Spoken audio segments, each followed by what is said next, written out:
ৰাজ্য চৰকাৰ কৰ্মচাৰী আৰু পেঞ্চনাৰ বাবে জনাব বিচাৰিছো বিগ ব্ৰেকিং নিউজ। এবাৰ কৰ্মচাৰী আৰু পেঞ্চনাৰ সকলৰ বাবে 5টাকৈ ডাঙৰ খবৰ লৈ আহিছো। দৰমহা বৃদ্ধি, নতুন নিৰ্দেশনা, লগতে বন্ধ সম্পৰ্কীয় নিৰ্দেশনা, পেঞ্চন সম্পৰ্কত নতুন নিয়ম, কেইবাটাও গুৰুত্বপূৰ্ণ খবৰ আহিছে।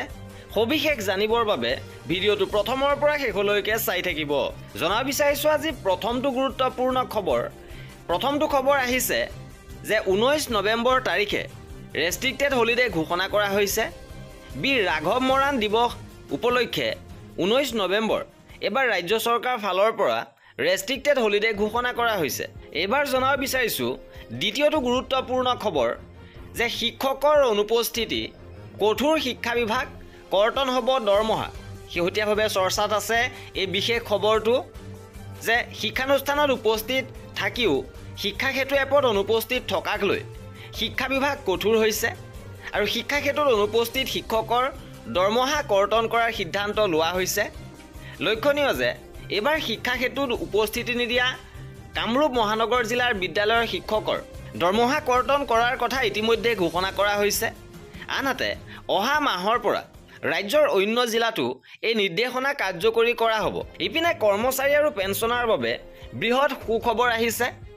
51,480 টকা হ'ব ন্যূনতম দৰমহা। অষ্টম বেতন আয়োগ গঠন সন্দৰ্ভত এই গুৰুত্বপূৰ্ণ আপডেট আহিছে আৰু উল্লেখযোগ্য যে এইবাৰ ফিটমেণ্ট ফেক্টৰ 2.86 হোৱাৰ আশা কৰা হৈছে।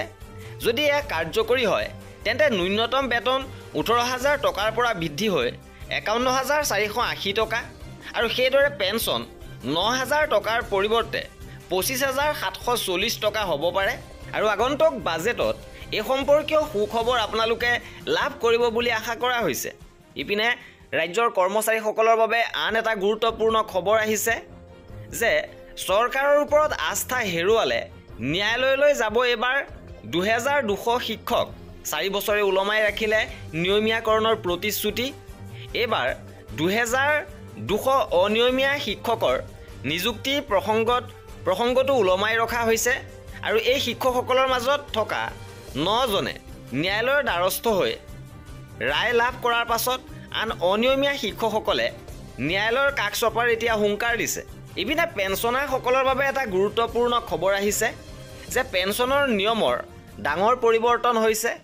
অৱসৰ লোৱা কেন্দ্ৰীয় চৰকাৰৰ কৰ্মচাৰীয়ে অনলাইন মোডৰ জৰিয়তে এই ফৰ্মখন জমা দিব লাগিব যে যিসকলে শেহতীয়াভাৱে অৱসৰ গ্ৰহণ কৰিবলৈ ওলাইছে, অৱসৰ ল'বলৈ ওলোৱা সকলো চৰকাৰী কৰ্মচাৰীয়ে নতুন একক পেঞ্চন আবেদন প্ৰপত্ৰ 6A পেঞ্চন আবেদন দাখিল কৰিব লাগিব।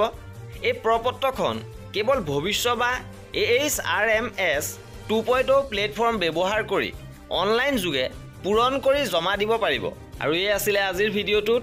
কৰ্মচাৰী পেঞ্চনাৰৰ এনেধৰণৰ খা খবৰৰ বাবে আমাৰ চেনেলটো ছাবস্ক্ৰাইব কৰি ৰাখিব। ভিডিঅ'টো শেষলৈকে চোৱাৰ বাবে বহুত ধন্যবাদ।